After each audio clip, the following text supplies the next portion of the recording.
Salut, j'espère que tu vas bien, que la vie est douce avec toi en ce moment.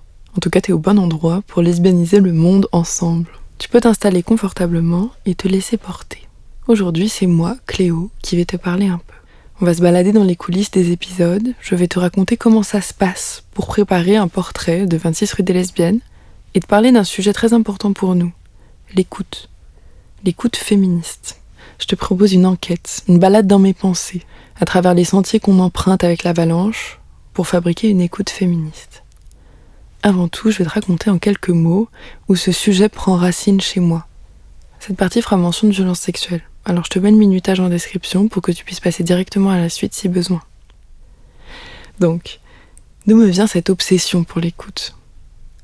Je te raconte un peu ma vie pour que tu comprennes d'où je parle. Et puis parce que ce qui m'est arrivé est tristement commun et profondément politique.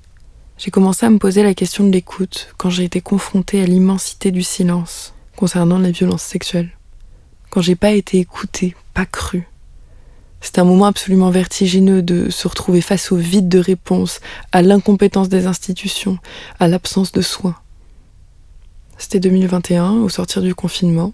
J'étais aux Beaux-Arts de Cergy et je sors d'amnésie traumatique. Si j'explique l'amnésie traumatique avec mes mots, c'est un état qui permet de survivre, de continuer à exister malgré les traumatismes. Les souvenirs sont enfouis, il y a souvent des traces qui restent écrites dans le corps, mais les souvenirs ne sont pas accessibles à la conscience. Chez moi, la levée d'amnésie traumatique, ça a été de me souvenir de ce que j'avais subi. Tout m'est revenu en bloc de manière très brutale. Et à ce moment-là, je cherche du soutien, je cherche de l'aide autour de moi. Je parle pour trouver des solutions à mon état et pour pouvoir continuer ma vie de la manière la plus normale possible, malgré tout ce que je traverse. Et face à ça, l'institution balaye d'un revers de main toutes les violences que j'ai subies et la détresse dans laquelle mes adelphes et moi on se trouvent. À ce moment-là, c'est Cergy 2021.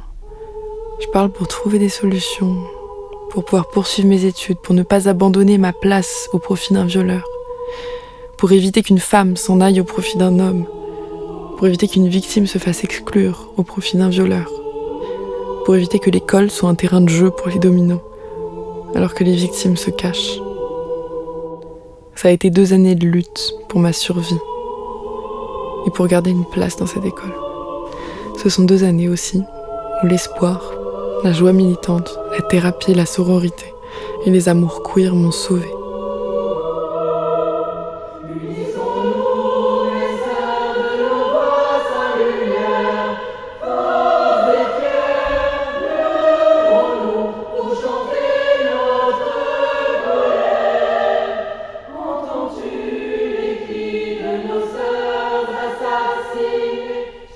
Vous venez d'entendre un extrait d'une performance intitulée « Eau silencieuse ».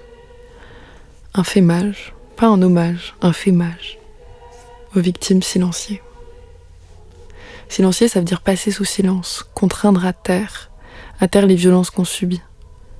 Silencier, c'est choisir de ne pas écouter, de ne pas faire une place à la parole qui dérange. Silencier, c'est empêcher de dire et surtout empêcher d'être entendu. Parce que nombreuses sont les victimes qui parlent, mais elles ne sont pas écoutées, pas crues. La silenciation étouffe les élans de révolte. Le patriarcat a tout intérêt à étouffer les élans de révolte, les libertés trop grandiloquentes. La silenciation, c'est une stratégie structurelle des oppresseurs pour maintenir le système en place. Je pense pas que parler très fort ce soit la solution. Mais écouter avec soin les victimes me semble être une issue réparatrice. En tout cas, ça l'a été pour moi. Être entendue par des adelphes, des personnes que j'aime, des féministes, ça m'a profondément réparée. Dans ces moments-là, j'ai senti que j'étais pas seule. Et ça a rouvert un endroit d'espoir chez moi.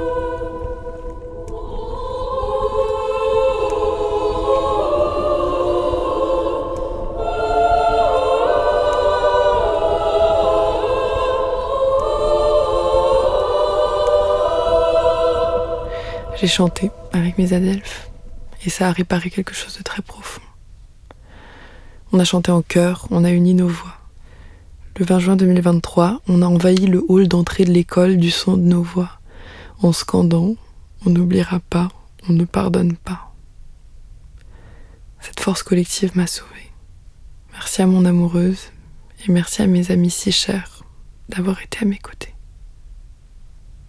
On a fait entendre les voix silencieuses, en fémage aux voix silencieuses. On avait désespérément besoin d'espace d'écoute. Ce jour-là, on a crié. On avait besoin d'être cru, d'être entendu, par le groupe, par l'institution. Ils ont essayé de nous silencier. Quand je dis « ils », c'est le système, c'est l'institution qui garantit l'ordre, c'est la police, c'est les hommes cis et chacun des agresseurs. Ils ont essayé de me silencier, de maintenir mon silence docile pour que je dérange pas leur confort tout-puissant. Parce que si je parle, les autres victimes vont parler. Si tout le monde parle, on n'entendra plus les agresseurs, on saura plus où en donner de la tête. Comment on va faire ? Tout le monde sera au courant. On saura que la majorité des viols se passe dans la chaleur d'un foyer, par des gens qu'on aime. On saura reconnaître les signes, écouter, croire, accompagner les victimes. Mais alors, les hommes pourraient plus violer. Les femmes n'apprendraient plus à se taire, et elles ne porteraient plus dans leur corps le poids ineffaçable de leur domination. Comment on ferait ? Et elles seraient libres de leur corps, elles leur appartiendraient, et elles auraient le droit de dire non, et elles connaîtraient leurs désirs. On serait plus mis à distance d'un corps traumatisé. Imaginez seulement toute la force, toute l'énergie qu'on aurait, toute la force qui ne nous serait plus volée à survivre. On descendrait dans les rues, on serait partout, on s'organiserait, on réorganiserait le monde.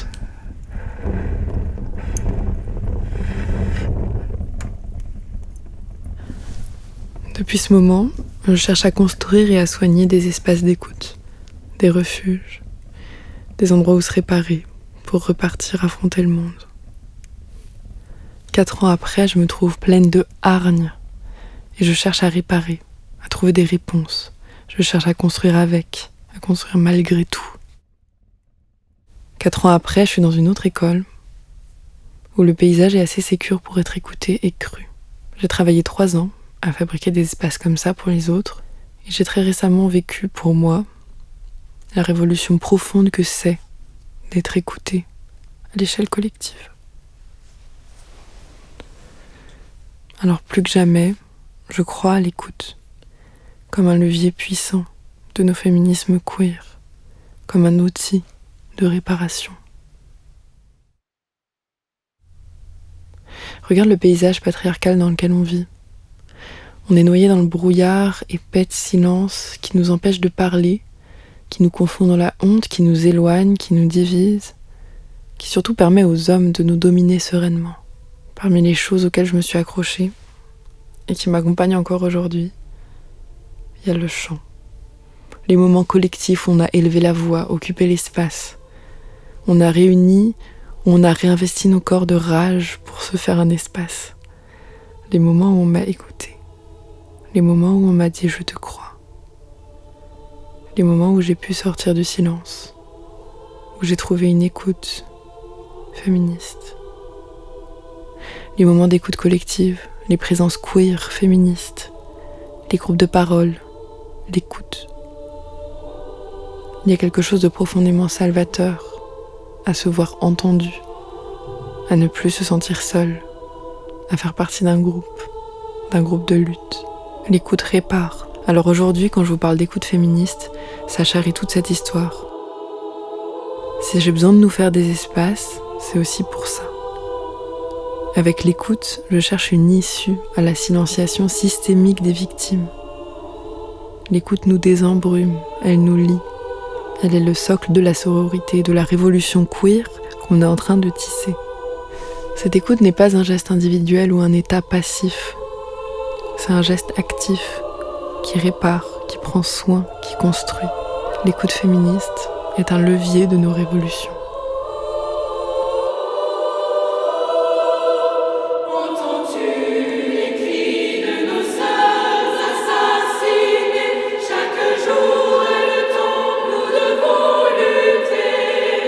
Unissons-nous.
En regardant autour, on voit le silence épais qui règne, les vies lesbo-queer qui paraissent invisibles.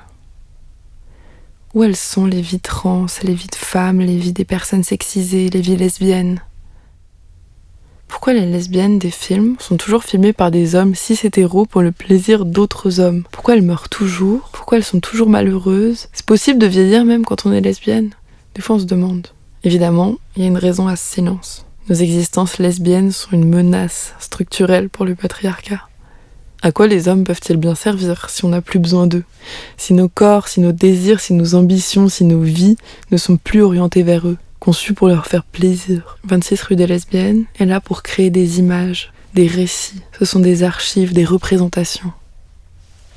Depuis qu'on les rencontre, on peut vous le dire. Oui, on devient lesbienne aux cheveux blancs. Oui, on a des rides lesbiennes, un corps lesbien qui vieillit. Oui, on construit une carrière en tant que lesbienne.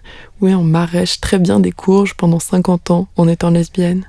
Oui, on construit des yourtes, on vit en troupe, on fonde des assos, on a des enfants, des amoureuses, des familles.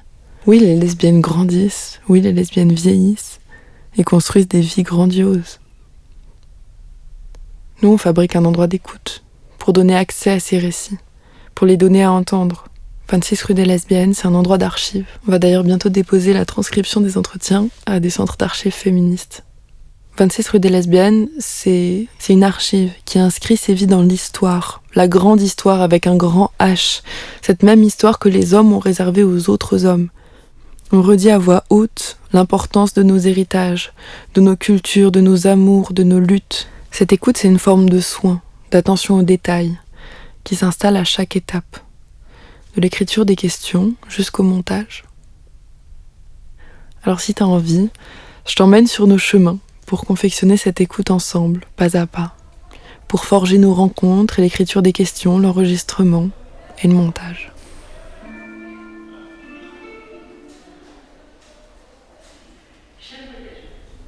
Tout commence par la rencontre de la bonne personne. On cherche une personne lesbo-queer, lesbienne, bi, gwyn, homo, queer, ayant des amours saphiques. On cherche aussi une personne de plus de 40 ans, pour qu'il y ait une génération de différence avec nous. Et là, si tu cherches un peu avec moi, je suis sûre que tu connais des vieilles lesbiennes. Alors quand on dit vieille, c'est parce que c'est beau de vieillir. C'est beau d'être vieille, c'est beau d'être lesbienne. Combien de fois on nous a traités de vieilles filles parce qu'on voulait pas des hommes? Et pourquoi on devrait rester jeune? Pour qui? Alors oui, bravo les vieilles et bravo les lesbiennes. Donc je disais, je suis sûre que tu connais des vieilles lesbiennes dans ton entourage, proche ou lointain. Une tante, une voisine, une instite que t'as eue à l'école primaire. Ou tes deux voisines qui vivent à deux depuis 50 ans, avec un chat. Oui, je pense qu'elles sont lesbiennes. En vrai, on est entouré de lesbiennes. On le sait juste pas toujours. Si là t'as pensé à quelqu'un, quelqu'une, s'il te plaît, écris-nous sur Instagram ou par mail. On cherche des personnes pour les prochains épisodes. On parcourt la France et la francophonie avec nos micros. On cherche à diversifier les profils pour montrer qu'on est partout. On dessine une carte imaginaire, une espèce de topographie lesbienne. Et elles vivent où, et elles font quoi, et elles viennent d'où. Ça fait une collection de portraits de la communauté queer, des archives qui montrent ce qui nous importe, qui on est, comment on parle. Là, l'étape suivante, c'est d'expliquer à la personne ce que c'est notre projet, pourquoi on le fait, pourquoi il nous tient à cœur. Alors pour Florence, Chloé, Lola, c'est Constance qui a établi le premier contact par téléphone. Elle explique le projet, l'équipe, les raisons pour lesquelles on fait ça. Et là, il y a souvent un moment où elle se sent pas légitime à prendre la parole, à occuper cet espace. Parce qu'on a été socialisé à être discrète, gentille, docile, à ne pas prendre la place, à pas parler trop fort. On a appris à se taire. Alors l'idée de monologuer pendant 4 jours dans un micro ne viendrait même pas à l'esprit. Et pourtant, on a tellement besoin d'entendre ces voix. Elles nous aident à imaginer un avenir possible, à penser le monde, à le rêver. Parler dans ce micro, c'est pas du tout un geste égocentrique. C'est un cadeau qu'elles nous font. Un cadeau à la communauté queer. En tout cas, c'est précisément les voix silencieuses, celles qu'on n'a pas l'habitude d'entendre, qui nous intéressent. Alors là, dans la chronologie de la préparation des épisodes, on arrive à la préparation de l'enregistrement et l'écriture des questions. On réfléchit beaucoup à la formulation de nos questions, pour que la personne soit invitée à se raconter sans être prise de court, qu'elle se sente à l'aise, qu'elle passe un bon moment, qu'elle transmette ce qu'elle a envie de partager. Alors on écrit une longue liste de questions sur leurs premiers amours, leurs amitiés, leurs passions, leurs luttes, et on piochera dedans pendant l'enregistrement, selon ce qui nous semble intéressant et selon la façon dont le moment se déroule. En écrivant une question, on oriente déjà l'écoute, l'attention. Si on la construit bien, on ouvre un espace pour la conversation.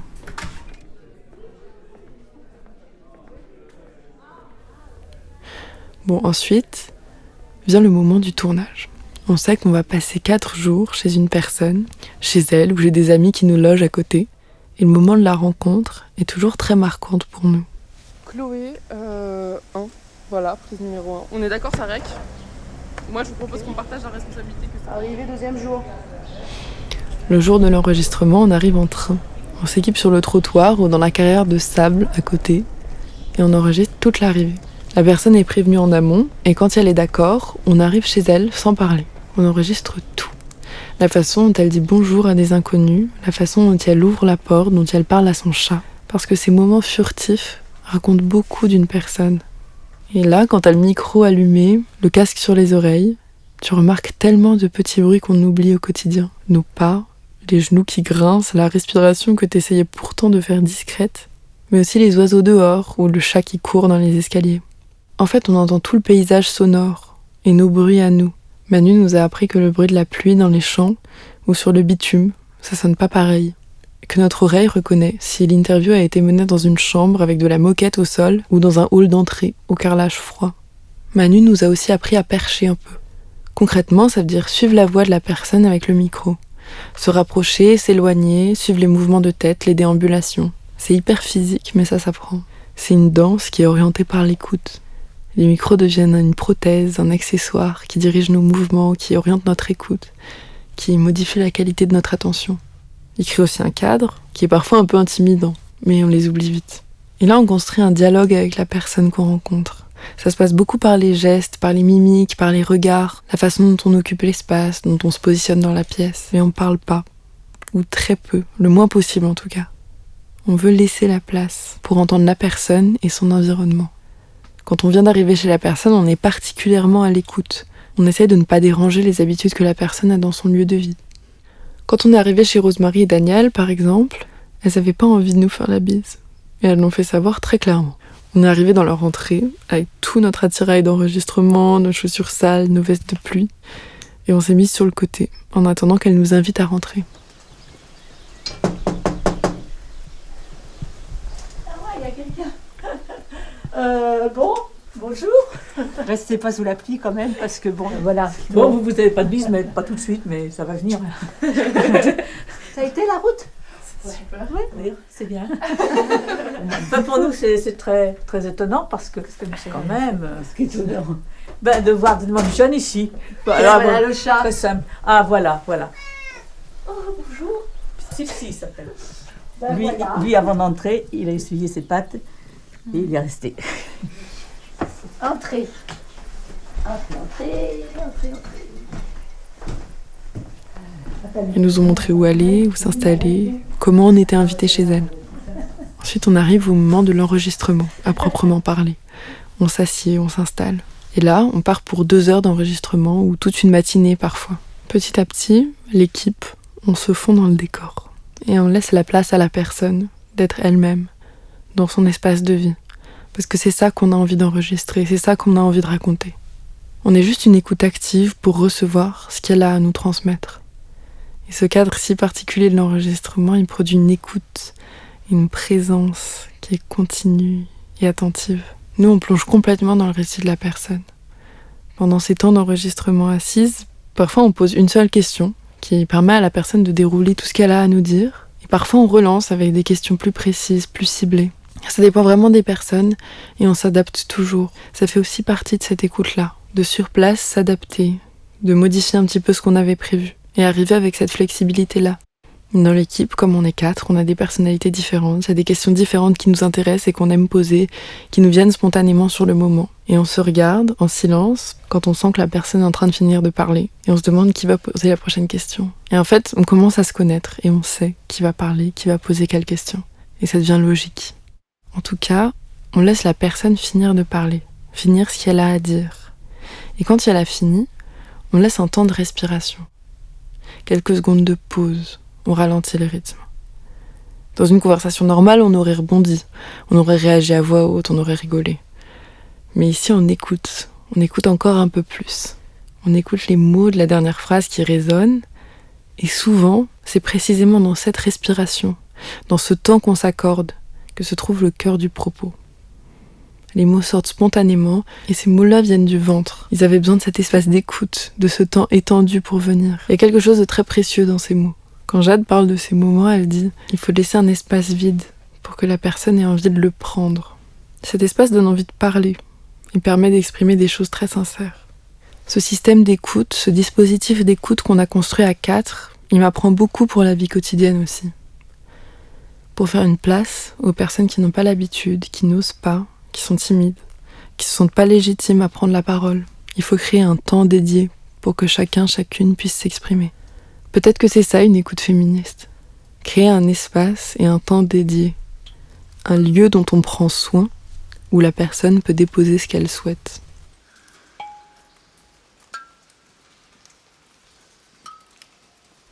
Alors on arrive à la fin du tournage. Chez Rosemary et Daniel, on se connaissait, on avait ri, partagé, pris confiance. Au moment de se dire au revoir, Rosemary a attrapé la main de Daniel, elles ont fait un barrage pour nous empêcher de sortir. Et Daniel a sorti sa petite clochette, elle l'a mise sur la table à gauche, devant la porte. Elle nous a regardés avec un grand sourire. Et Rosemary a sonné la clochette en disant « Ça y est, c'est la clochette à bisous. Maintenant, on peut se faire la bise. » Je crois qu'on a tous un peu pleuré en partant de chez elle. On ressort toujours bouleversé des tournages. Et on sent profondément l'impact de leurs paroles sur nos vies. Rosemary et Daniel, par exemple, ça a été l'histoire d'une grande rencontre, d'une famille choisie qu'on s'est construit autour de nous.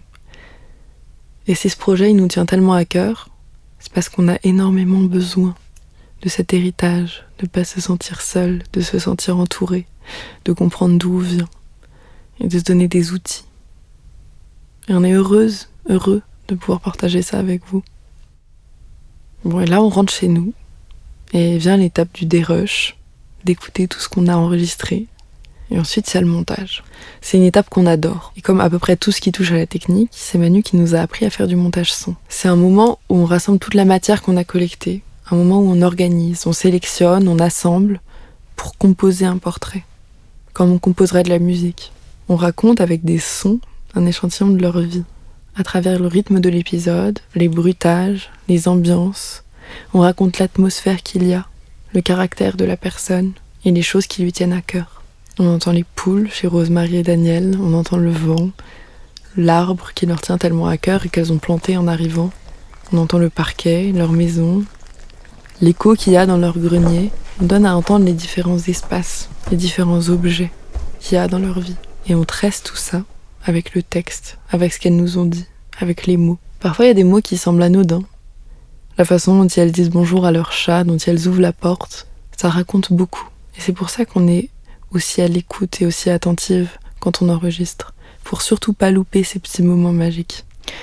En montant le premier épisode, on a fait le choix de laisser toute la place à la voix et à l'univers sonore de notre invité. On a fait le choix de couper nos questions, nos bruits, et de ne pas faire trop de place à notre présence, pour permettre d'entendre pleinement notre invité. On a choisi de mettre que sa voix, et qu'elle s'adresse directement aux auditeuristes. Bon, il y a encore beaucoup de choses à dire sur l'écoute féministe. Cette écoute, c'est une forme de soin, une attention portée aux voix silenciées, une écoute des corps, des vulnérabilités. Mais bon, tout ça, je vais pas avoir le temps d'en parler aujourd'hui. Enfin, en tout cas, c'était déjà un aperçu des raisons pour lesquelles ce sujet me tient très à cœur. Bon, et puis vous l'aurez compris, je suis fan de nos lesbiennes, et je suis folle d'amour pour ce projet. Maintenant, j'aimerais t'inviter à parler avec les vieilles, les vieux de ton entourage, si c'est possible, à écouter. J'aimerais t'inviter à être cette écoute dont tes adelphes ont besoin, à être cette écoute dont tu as besoin. Parce que cette présence est un immense cadeau. Je crois profondément à la force collective de notre écoute. au levier révolutionnaire qu'elle active, à la puissance de l'art pour construire nos luttes. Merci de m'avoir écouté et à bientôt pour lesbianiser le monde. C'était Cléo pour 26 rue des Lesbiennes. Merci à Manu pour le mixage. Le montage est de Constance et Cléo. L'écriture et la voix sont de Cléo. Les musiques sont des enregistrements de la chorale de l'Avalanche. Merci à toutes les personnes qui ont relu. Et merci à Eve-Gabrielle Chabanon d'accompagner le début de ce travail de recherche.